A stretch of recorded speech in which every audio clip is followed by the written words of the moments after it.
शांताबाई, तुम कल से नहीं आना, मिसेस शर्मा ने महीने की पगार शांताबाई को पकड़ाते हुए कहा। क्या हुआ बीबी जी, कोई गलती हुई है क्या मुझसे? अचानक ऐसे क्यों मना कर रही हो? शांताबाई ने आश्चर्य से पूछा। तुमको तो पता ही है, शर्मा जी कितने महीनों से बिस्तर पर हैं। इलाज में काफ़ी खर्चा हो रहा है। मैं तो सारा दिन घर में ही रहती हूँ। धीरे धीरे घर का काम कर लिया करूँगी। तुमको तो और घर मिल जाएंगे, क्या पता आगे तुमको पगार दे पाऊँ भी या नहीं। मिसेस शर्मा ने थोड़े उदास स्वर में कहा। विक्की भैया तो थोड़ी मदद करते होंगे ना? शांताबाई ने धीरे से पूछा। मिसेस शर्मा कोई उत्तर न दे सकी। माँ, आजकल मैं काफ़ी बिजी हूँ। बच्चों को डिज्नीलैंड घुमाने ले जाना है। उनकी टिकट वगैरह में काफ़ी खर्चा हो गया है। पूनम भी आजकल जॉब नहीं कर रही है। इस महीने तो मैं आपको पैसे नहीं भेज पाऊंगा। आप पापा को लोकल हॉस्पिटल में ही दिखा देना। विक्की ने रुखाई से कहकर फ़ोन रख दिया।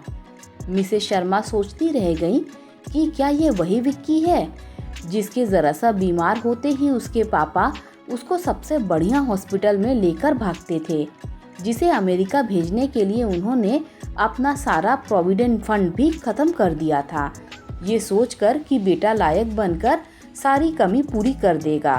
रहे सहे पैसे उसकी शादी में खर्च करके निपटा दिए। आज वही बेटा कितना लायक निकला ये तो वक्त ने बता ही दिया। जो कुछ उन्होंने बचा बचा कर जोड़ा था बस वही काम आ रहा है। कोई नहीं शांताबाई, तुम चिंता मत करो, सब ठीक हो जाएगा। तुम्हारे साथ इतने सालों का साथ हमेशा याद रहेगा, मिसेस शर्मा ने उदास स्वर में कहा। शांताबाई भी काम करके चुपचाप चली गई। मिसेस शर्मा को दुख हुआ कि जाते समय वो कुछ भी बोलकर नहीं गई। मिसेस शर्मा की हालत एक ही दिन में खराब हो गई। बर्तन सफाई, कपड़े, फिर बीमार पति की देखभाल। शाम तक थककर चूर हो गई। कम से कम शांताबाई दोपहर में चाय तो पिलाकर जाती थी और सब्जी आदि भी काट देती थी।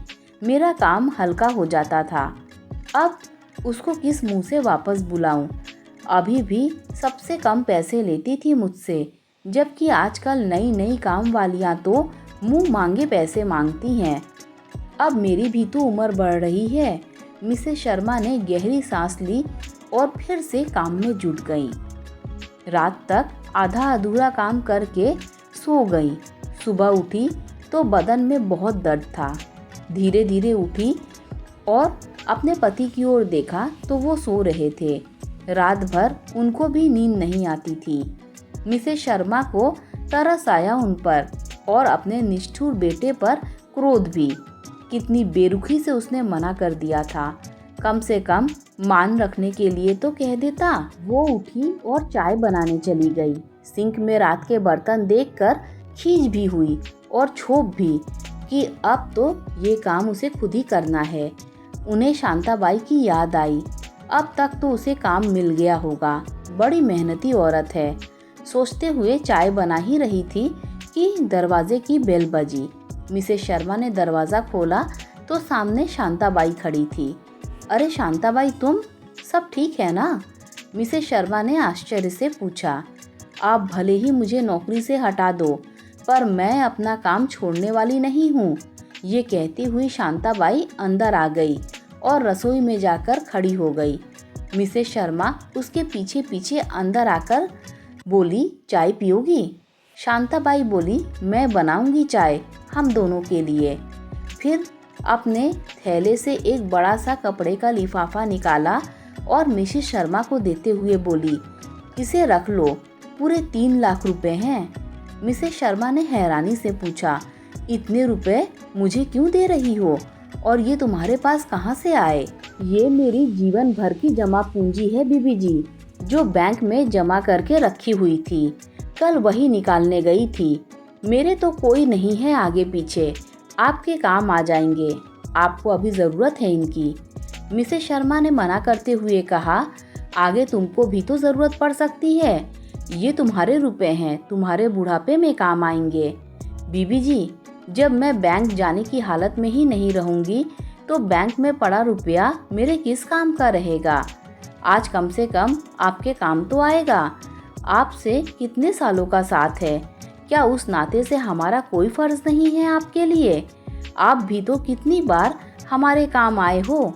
जब मैं बीमार थी तो आप ही तो अस्पताल ले गई थी डॉक्टर को दिखाने। आज बाबूजी इतने बीमार हैं, उनके इलाज पर तो काफ़ी खर्च होता है, तो क्या मैं इतना भी नहीं कर सकती? आप मेरी बात मानकर ये रुपए रख लो और मैं आपका काम नहीं छोड़ूंगी, चाहे आप मुझे पगार दो या ना दो। हमें पता है कि आपको भी काम की ज़रूरत है, आप बस बाबूजी की देखभाल करो। मिसेस शर्मा की आंखों से झरझर आंसू बहने लगे। अपने पुत्र की बातों से जितनी चोट उनको पहुंची थी, उतना ही बड़ा मरहम शांताबाई ने लगा दिया। अपने निस्वार्थ प्रेम से उन्होंने शांताबाई को गले लगा लिया और बोली, शांताबाई, सच्चा फर्ज तो तुमने निभाया है, तुम्हारा ये एहसान मैं कैसे चुका पाऊंगी। बस मुझे काम से न निकाल कर। ये कहते हुए शांताबाई मुस्कुराकर चाय बनाने लगी। दोस्तों, अगर आपको ये स्टोरी अच्छी लगी हो तो लाइक, शेयर, सब्सक्राइब कीजिए और हाँ, हाइप देना बिल्कुल मत भूलिएगा।